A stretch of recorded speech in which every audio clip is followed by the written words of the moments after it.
사도신경으로 신앙 고백드립니다. 전능하사 천지를 만드신 하나님 아버지를 내가 믿사오며 그 외아들 우리 주 예수 그리스도를 믿사오니 이는 성령으로 잉태하사 동정녀 마리아에게 나시고 본디오 빌라도에게 고난을 받으사 십자가에 못 박혀 죽으시고 장사한 지 사흘 만에 죽은 자 가운데서 다시 살아나시며 하늘에 오르사 전능하신 하나님 우편에 앉아 계시다가 저리로서 산자와 죽은 자를 심판하러 오시리라. 성령을 믿사오며 거룩한 공예와 성도가 서로 교통하는 것과 죄를 사하여 주신 것과 몸이 다시 산 것과 영원히 산 것을 믿사옵나이다. 아멘. 은혜 나눌 하는 말씀은 신약성경 누가복음 2장 25절에서 35절까지의 말씀입니다. 신약성경 90면에 있습니다. 누가복음 2장 25절로부터 35절까지의 말씀을 함께 보도록 합니다. 다 찾으신 줄 알고 제가 봉독합니다. 예루살렘에 시몬이라 하는 사람이 있으니 이 사람은 의롭고 경건하여 이스라엘의 위로를 기다리는 자라. 성령이 그 위에 계시더라. 그가 주의 그리스도를 보기 전에는 죽지 아니하리라 하는 성령의 지시를 받았더니 성령의 감동으로 성전에 들어가매 마침 부모가 율법의 관례대로 행하고자 하여 그 아기 예수를 데리고 오는지라. 시몬이 아기를 안고 하나님을 찬송하여 이르되 주제여 이제는 말씀하신 대로 종을 평안히 놓아주신도다.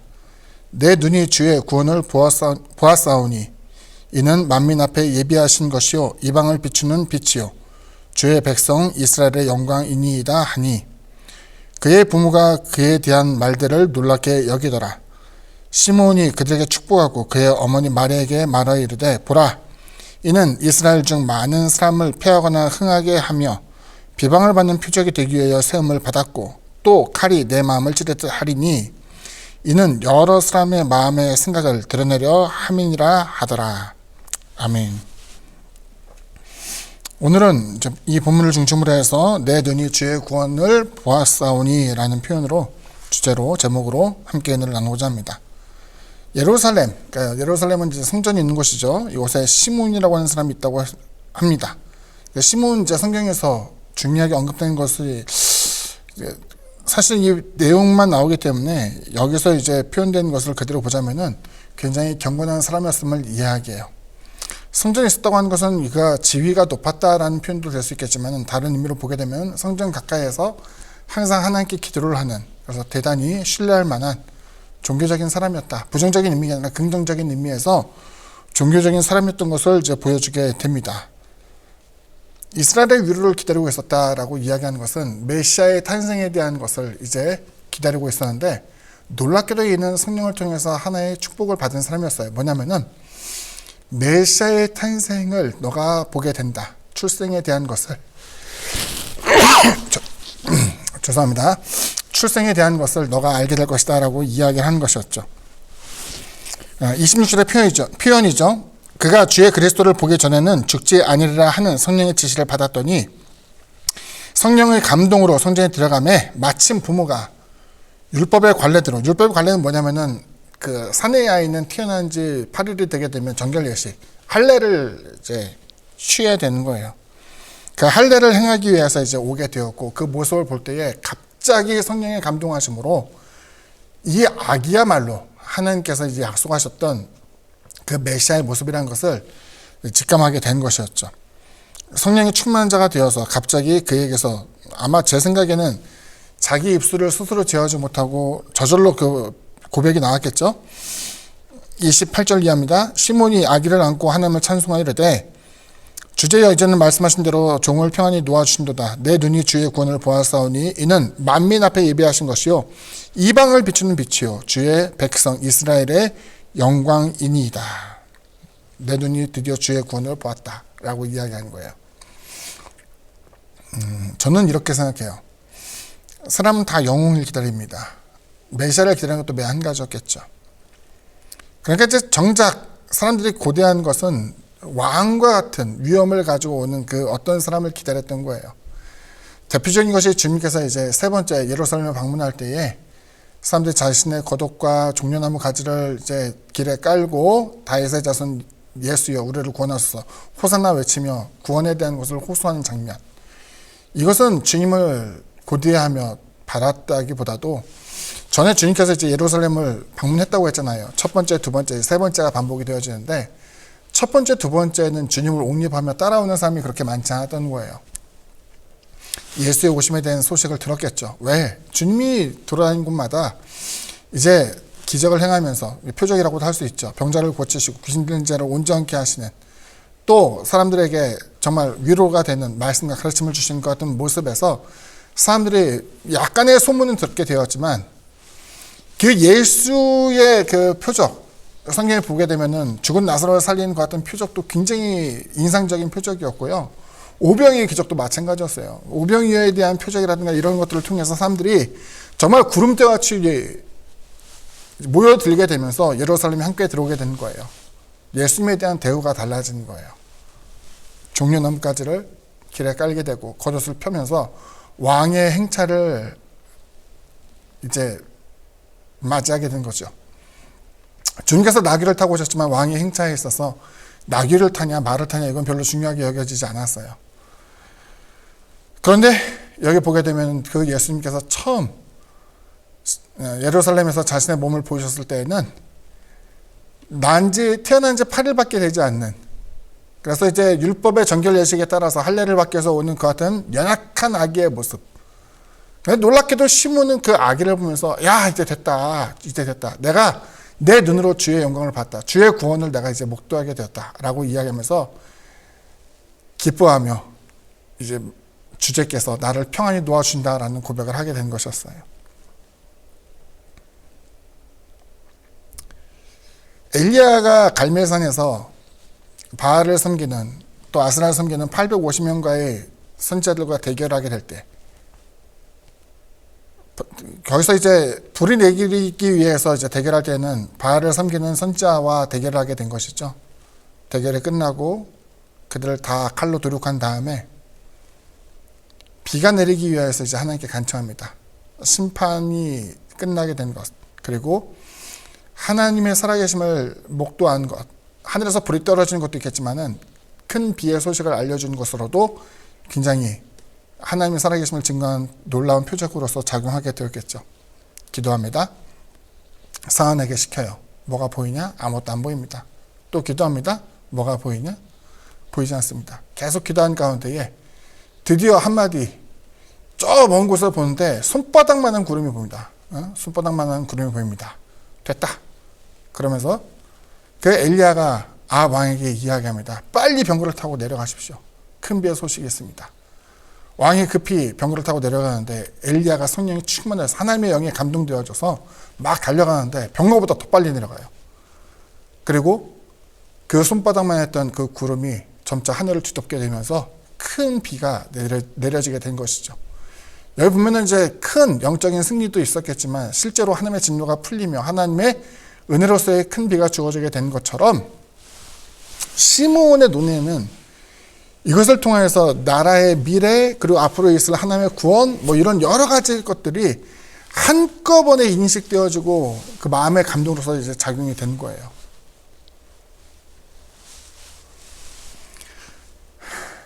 나라의 미래, 교회의 미래, 혹은 우리의 삶의 미래에 대한 것을 예측할 수 있다고 한다면 얼마나 좋겠습니까? 근데 어느 정도 예측할 수 있을 것 같아요. 어떻게 예측하냐? 사람들이 자기 이익보다 정의를 행할 줄 알고 악을 보며 외면하는 것보다 선을 권장하는 그 모습에서 지금 당장 일주일 뒤, 한 달 뒤, 1년 뒤의 모습은 예측할 수 없어도 시간이 지나 이 나라의 운명이 어느 정도 이런 모습으로 저런 모습으로 바뀌겠구나라는 것을 생각할 수 있게 되는 것이죠. 어린 시절 우리가 알고 있던 이 나라의 모습은 끔찍하기 그지없었습니다. 지금 이제 우리 자식 세대는 잘 모르겠지만 예전은 화장실, 지하철역 안에 있는 걸 할지라도 역사 안에는 아니겠지만 그 지하철도 그 안에 보면은 돈을 받고 화장실을 가야만 했어요. 기억나시죠? 20원, 30원, 50원. 또 어떤 때는 휴지도 사야 됐어요. 지금은 뭐 무료로 다닐 수 있게 되고 휴지도 안에 잘 비치가 되어 있는데 처음 휴지가 비치되기 시작했을 때는 이거 훔쳐가는 사람들도 있었어요. 국민 계몽하는 것이 이렇게 쉽지 않았던 거예요. 그리고 시간이 지났습니다. 어느 정도 풍족해지고 남을 배려하는 것이 이제 일상화되었죠. 저는 좀 견해가 다릅니다. 우리나라에 도둑이 없는 이유 중에 하나는 저는 CCTV라고 생각해요. 얼마인가 잡히거든요. 지금은 보이지 않는다 할지라도 들고 가는 모습, 차를 타고 가는 모습, 전국에 고속도로를 들어가기 위해서는 하이패스가 있어야 되고 약간의 할인 받기 위해서 대부분은 하이패스를 이용하게 되는데 그러니까 검거율이 비정상적으로 높아요. 근데 시골은 어떠냐? 하이패스가 그렇게 많지 않거든요.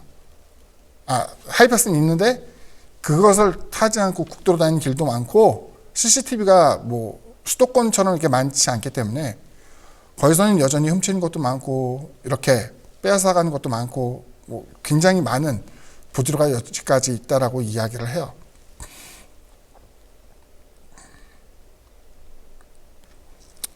저는 주님께서 아기 예수로 오신 것이 좋았어요.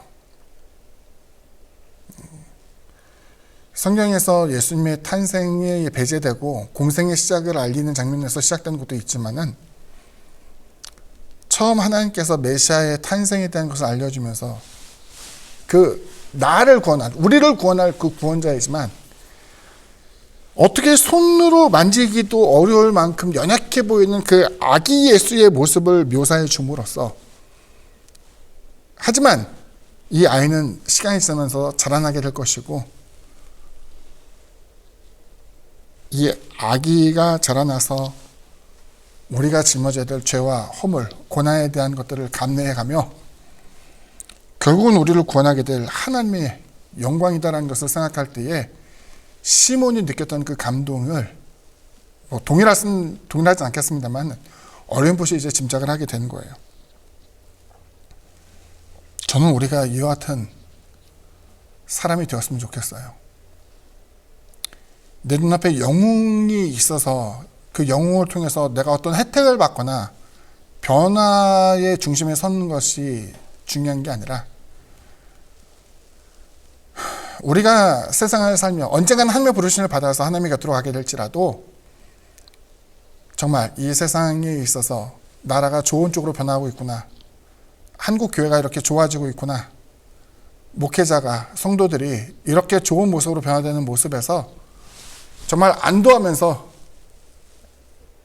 하나님의 영광을 내가 받습니다. 주님의 영광을 받습니다. 이제 그 많은 비굴한, 지저분한, 그래서 언급하기도 힘들 만큼 부패했던 그 사회가 정화가 되어지고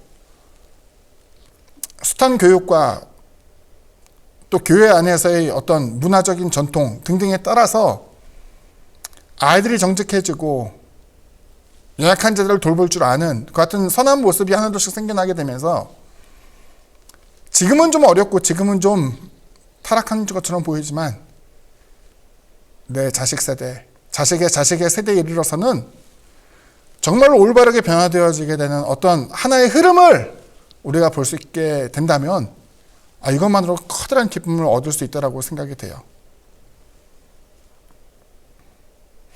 매해마다 우리는 벚꽃을 봅니다. 단풍을 보게 되죠. 기후의 변화도 보겠지만은 매해마다 바뀌어지는 그 같은 모습에서 우리의 인생이 참 장관인 것처럼 보여도 사람이 100세까지 산다고 한다면 봄철마다 보는 벚꽃 철 들어서 이제 벚꽃 구경을 즐긴다고 한다면은 그거 많이 봐야 70번, 80번 이렇게 보는 것 아니겠습니까? 그런데 꽃 구경, 단풍 구경하는 것보다 더 주목하는 것은 사람들이 어떻게 변하는가를 보는 게 더 재밌어요. 사회가 변하고 있구나. 어떻게? 부유하게 정보 사회로서 이런 것도 중요하겠지만 사람의 심성이 어떻게 변하는가를 보면서 그 미래를 예측하게 되는 것이죠. 소위 말하는 강대국이 있지만 마약에 쩔게 되고 부도덕, 제도협정을 파고들면서 이것이 죄, 범죄, 처단돼야 될 것은 뻔히 알면서도 아예 제도가 없으니까 우리가 어떻게 처벌하는가 라고 이야기하며 권력에 기승한 혹은 재물을 의지하는 그 사람들이 솜방망이 처벌을 받으면서 법을 비웃고 있는 것 같은 세대에서 미래를 긍정하기 어렵겠고 작은 것이지만 정의를 수호하며 선을 행하며 연약한 자를 돌보는 것 같은 모습에서 그 나라의 미래, 사회의 미래, 가정의 미래를 엿볼 수 있게 되는 거죠. 시몬이 느꼈던 그 감동과 감격을 저와 여러분도 갖게 되기를 바라고 주님 오심에 따라 변화되는 저와 여러분의 모습이 시간이 지나 5년, 10년 후가 되었을 때에 정말로 하나님의 영광을 우리가 보았다라고 고백할 수 있는 선한 변화로서 나타나게 되기를 주님의 이름으로 부탁을 드립니다. 기도합니다. 사랑의 주님, 아기 예수로 세상에 오셨습니다. 어쩔 줄 모를 만큼 연약해 보이는 그 같은 모습, 하지만 그 예수의 모습은 시간이 지나서 아이가 되고 청년이 되며 이제는 우리를 인도할 이스라엘의 목자가 되고 모든 세상 가운데 구원자가 되시사 우리의 모든 삶을 바꾸게 되었습니다. 우리 역시 그 같은 변화가 우리 삶 속에 일어나게 되기를 바랍니다. 예수를 믿고 난 뒤 나는 과연 어떻게 변했을까요? 어린 나이의 예수의 모습처럼 우리가 교회를 통해서 심고 가꾸며 성장시키는 것 같은 모습은 대단히 연약한 것처럼 보입니다. 하지만 그 속에서 하나님의 구원이 반드시 이루어진 것 같이 우리의 수고, 노력, 성실한 그 모습 가운데 아름다운 결실되게 하시며 우리의 가정, 우리의 사업장, 우리의 사회, 또 우리의 공동체로서의 교회 정화되고 성장하게 되며 하나님이 원하시는 변화로서의 세상을 가져올 수 있는 아름다운 모습 될 수 있도록 주님 주장하여 주옵소서. 예수님 이름으로 기도드립니다. 아멘. 하늘에 계신 우리 아버지여, 이름이 거룩히 여김을 받으시오며 나라가 임하시오며 뜻이 하늘에서 이루어진 것 같이 땅에서도 이루어지이다. 오늘 우리에게 일용할 양식을 주시옵고 우리가 우리에게 죄 지은 자를 사하여 준 것 같이 우리의 죄를 사하여 주시옵고 우리를 시험에 들게 하지 마시옵고 다만 악에서 구하시옵소서. 나라와 권세와 영광이 아버지께 영원히 싸움나이다. 아멘.